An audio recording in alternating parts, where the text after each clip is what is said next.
কেমন আছো তোমরা সবাই? Welcome to my channel Prius episode. তো আজকে আমি তোমাদেরকে একদম ঘরোয়া পদ্ধতিতে, সহজ পদ্ধতিতে টেস্টি মাংস রান্না করে দেখাবো, যেটা কিন্তু হবে একদম জল ছাড়া। তো জল ছাড়া এত সুন্দর মাংস কিভাবে হবে সেটা কিন্তু দেখতে হলে পুরো ভিডিওটা দেখতে হবে। প্রথমে দেখলে আমি নিয়ে নিয়েছিলাম মাংস, ধুয়ে ভালো মতো পরিষ্কার করে নিয়েছিলাম। আর হচ্ছে আমার দরকার হবে পেঁয়াজ কুচি, টমেটো কুচি, লঙ্কা চিড়ে, আর হচ্ছে আলু। আমি আলু হচ্ছে ভালোবাসি তাই দিয়েছি, তোমরা আলু না চাইলে নাই দিতে পারো। আমি আলু খেতে ভালোবাসি, সেই কারণেই আমি আলু দিয়েছিলাম এর মধ্যে। তো আদা রসুন বেটে নিলাম, দেখলে শিলনোড়াতে। এবার এক এক করে প্রত্যেকটা, যেমন মাংসর ওপরে আমি প্রত্যেকটা ইনগ্রিডিয়েন্টস দিয়ে নেবো। প্রথমে পেঁয়াজ কুচি, তারপর হচ্ছে টমেটো কুচি, লঙ্কা চিড়ে রাখা লঙ্কাগুলো, নুন, হলুদ, তারপরে হচ্ছে জিরে গুঁড়ো, শুকনো লঙ্কার গুঁড়ো, আর হচ্ছে একটু গোলমরিচ গুঁড়ো।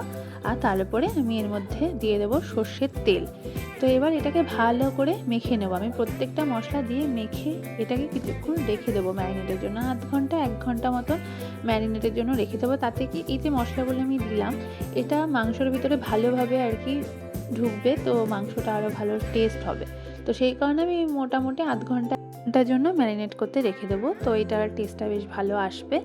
তো তারপরেই আমি ম্যারিনেশনের জন্য রেখে দিয়েছি। এবার আমি নিয়ে নিলাম কড়াইয়ের মধ্যে নিয়ে নিলাম সর্ষের তেল। যতক্ষণ ম্যারিনেশন হচ্ছে ততক্ষণ আমি আলুগুলো ভেজে নেব ভালোভাবে, একদম লাল লাল করে আলুগুলো ভেজে নেব।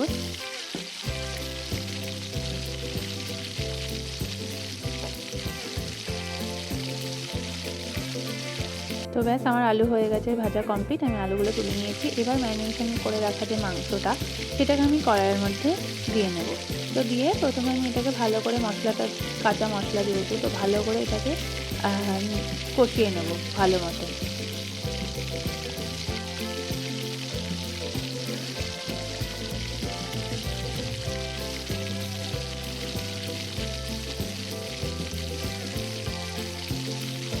তো মোটামুটি দেখবে কিছুক্ষণ কষানোর পর এরকম হালকা হালকা তেল ছাড়া শুরু হবে। তো তারপরে আমি এটার মধ্যে ঢেকে নেব। এবার ঢেকে কিছুক্ষণ আঁচটা কমিয়ে দিয়ে রেখে দেবো। তো এই দেখো, ঢেকে কিছুক্ষণ রেখে দেওয়ার পরেই দেখো এটা আর একটু বেশি তেল ছেড়েছে। তো এবার আবার একটুখানি নাড়িয়ে নিয়ে ভালো করে তারপরে আবার এটাকে আমি ঢেকে রেখে দেবো কিছুক্ষণ, মানে হালকা আঁচটা কমিয়ে। তো আবার ঢেকে রাখার পর দেখো কতটা তেল ছেড়েছে, জল ছেড়েছে। তো এরকমভাবেই কিন্তু আমি এক ফোঁটাও জল ইউজ করিনি। তো এরকমভাবেই ধীরে ধীরে তোমরা দেখো কীরকম জল ছাড়া এটা রান্না হবে। তো আবার আমি কিছুক্ষণ এটাকে ভালো মতন কষিয়ে নিলাম, ভালো মতন খুন্তি দিয়ে কিছুক্ষণ নাড়িয়ে চাড়িয়ে নিয়ে আবার এটাকে কিছুক্ষণ ঢেকে রাখবো।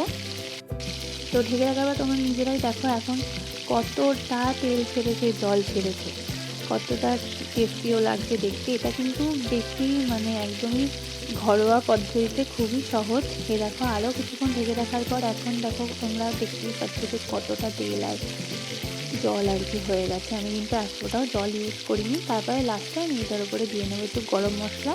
তো দিয়ে কিছুক্ষণ আবার নাড়িয়ে ঢেকে রেখে দেবো। এবার এটাকে তোমরা যদি ভাবো যে হ্যাঁ এটাকে আরেকটু কষা কষা করতে চাইছো, তাহলে তোমরা কি করবে, একটুখানি আঁচ বাড়িয়ে আরেকটু বেশিক্ষণ বেশি জালে এটাকে ফোটাবে, তাহলে দেখবে আরও ওটা গাঢ় গাঢ় হয়ে যাবে। তো তোমরা দেখো আমার মাংসটা কমপ্লিট, দেখেছো কতটা জল ছাড়া, কতটা তেল ঝাল, একদম তেল তেল হয়েছে, লাল লাল ঝাল ঝাল, ভীষণ সুস্বাদু হয়েছিল খেতে। তোমরাও করে দেখো এইভাবে বাড়িতে, আশা করি তোমাদেরও খুব ভালো লাগবে। তো আমার যদি রেসিপিটা ভালো লাগে অবশ্যই কিন্তু আমার চ্যানেলটা সাবস্ক্রাইব করবে আর লাইক কমেন্ট করবে। তো চলো, ভালো থেকো, দেখা হবে পরের ভিডিও।